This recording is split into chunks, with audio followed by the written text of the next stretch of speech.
My wife is dead. My son is dead.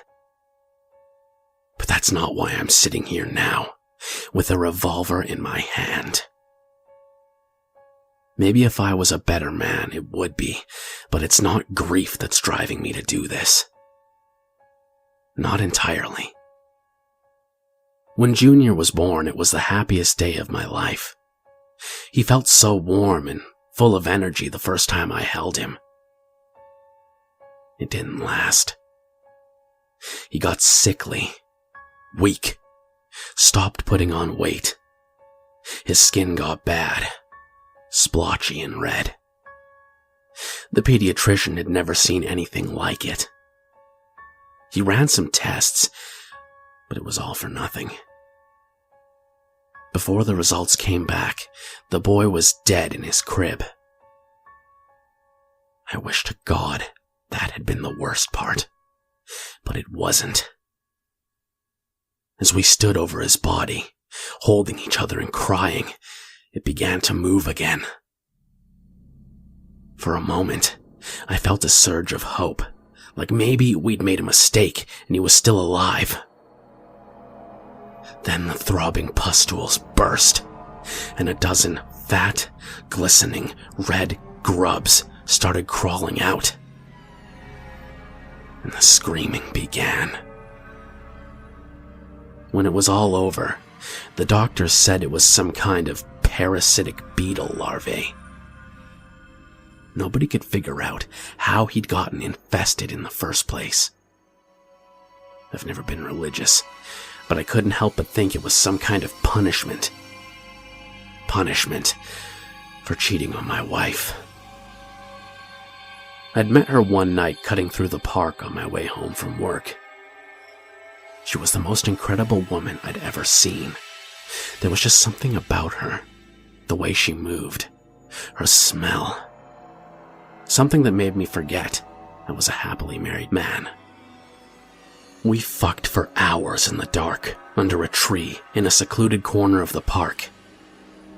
I didn't even care if anyone passed by and saw.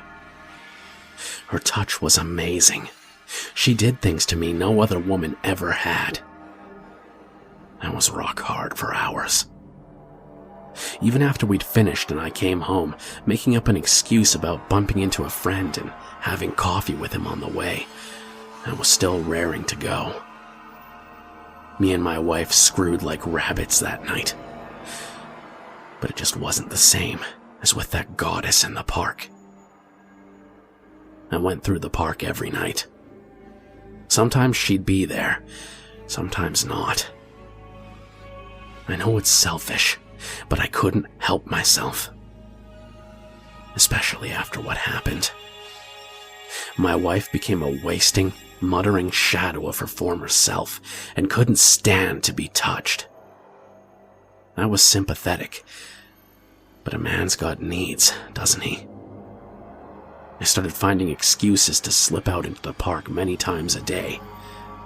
When I was with her, nothing else mattered. I should have known it could never last.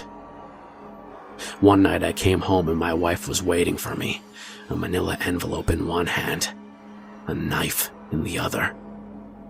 She told me that she had suspected I was cheating and hired a private investigator to follow me. My heart sank, and I was ready to confess everything and beg for forgiveness. But then things took a turn for the weird.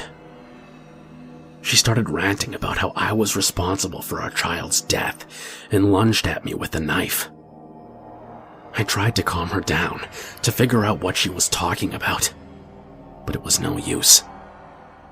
I grabbed the revolver I'd hidden in my desk and brandished it to her to try to get her to stop. But she rushed at me again. I had no choice. It was self-defense. I think, perhaps, it was what she wanted.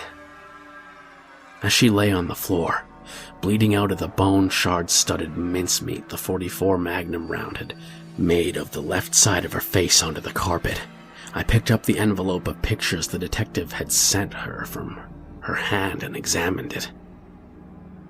And it's what I saw in those pictures. Not my son being eaten from the inside out. Not my beloved wife forcing me to murder her.